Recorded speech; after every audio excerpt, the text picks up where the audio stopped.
Magandang hapon guys, no. So andito tayo kay tatay, dumalaw tayo ngayon. Kagaya ng sabi ko kanina sa ginawa natin ng isang video. Pagkatapos natin na magbatukat ng ayos tayo. Kasi chichinik ko nga kung nakababa na yung lupa na ibinudbud natin dito nung nakaraan. So ayun, nakababa naman na siya. Tsaka yan, dahil ilang araw nga tayong hindi nakapunta na rito. After natin na nilagyan ng lupa. Tapos diba nung last nakatalab na rin yung nilagay natin na abono. So ayan, kung nakita nyo, ayan, lumalabas na ngayon yung puti at saka yung pagkakaiba ng berde niya. Tapos ito, ayan, medyo light pa kasi nga nilagyan natin ng lupa. Pero pag papatungan ko pa uli ng isa, bubudburan ko pa uli ito ng isa pang para ayan, kasi sariwa naman na yung mga sumunod na naglabas na yung ng bago siyang shoot. So kita mo na yung so isang paparagapangan to. Pero gagawin natin ang schedule natin to siguro sa basta bago magkatapusan or katapusan, kasi ayan, magaganda, nakalabas na uli yung mga damon ligaw na malalaki. Ayan, mga damon ligaw, ayan, nakikita nyo. So mas madali na natin gagamasin yan. Gagamasin ko muna yan bago natin sila gugupitan uli. Kasi kung isasabay mo lang yan ng katulad ng ginagawa ng mga nagme-maintenance dito sa sementeryo, ginagawa nila, imbis na hiwalay nila na gamasin o tanggalin yung damon ligaw, isinasabay na nila yun sa paggupit nila. So tendency na andyan pa rin yung ugat niyan. Tapos yung kung pababa yan, tapos katulad nito may mga bulaklak na lang yan, nai-stack lang yan dyan, napipirmis lang na napipirmis yan dyan. Sa katagalan yan, hindi mo alam na tatalo na nila yung damon mo na itinanim, kasi sa ilalim pagka yung ugat nila nakakapit na ng maigi, lumalaki dun sa ilalim. So bandang uli mahihirapan ka na tanggalin. Ang nangyari nun sa katagalan, damon ligaw na lahat yung nakatubo dyan. So hindi mo na ma-appreciate yung itinanim mo. Ang isang magandang example niya yan yung sinabi ko, ito katulad nito. Ayan, dati nakatanim dyan Bermuda, o na ngayon, damon ligaw na. O ayan, makikita mo yung Bermuda, ayan meron siyang Bermuda. Pero dahil nga pinabayaan at pag ginugupitan lang, ayan na, nilamon na. Tapos at the same time, wala akong may maintenance sa maigi. Although yun din, ganun din, makikita nyo ito sa isang kapitbahay namin.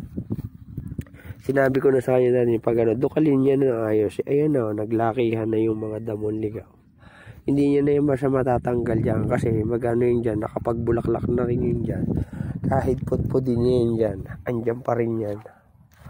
Same as this po rito sa kabila na ito, Carabao grass. O ayan na, kinain na ayan, sa kapitbahay ko ito. So yun ang gagawin natin dyan ay dito, kaya medyo gumanda na kasi papantayin ko to rito at saka ito, kaya pinagapan ko lang muna para pagpantayin sa lining natin dito sa so hindi ko muna binalik yung pinagawa namin na lapid, kaya dati ito muna yung pinalit ko kasi pag yung papaayos ko yung ng lettering, kasi malabo na ko yung gold. Ay, hindi naman tayo pwedeng kasi maliliit yung letra, pasmado na yung kamay natin iinig, so hindi sasayang lang yung pag design. So doon muna pinakabit.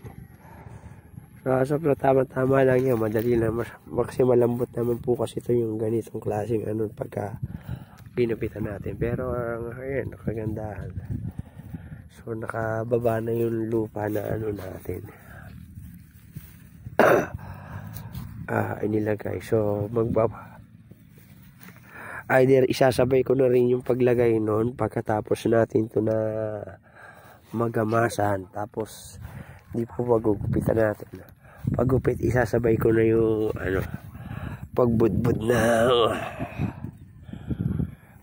lupa para sa ganun habang tumutubo yung diretso niya na siya na kumakapit na siya dun sa extra na lupa na inilagay natin. So ayan, tama lang yan. Pagbalik natin tayo po ay uli rito kay tatay.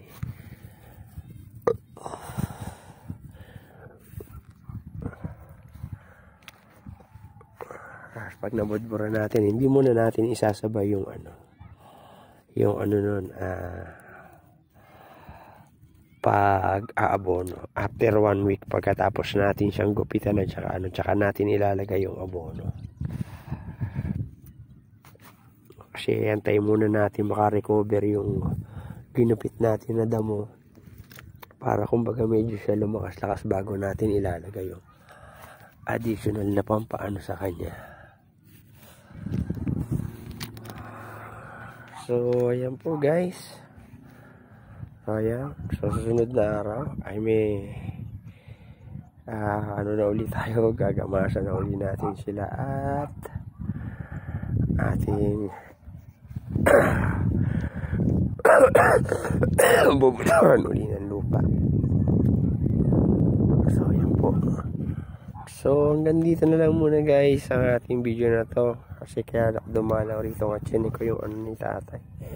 Hindi na tayo nagdala ng kandila kasi malakas yung ng hangin. Although hindi ganun kalakas, hindi ka makakapagsindi. Mamamatay lang din yung apoy.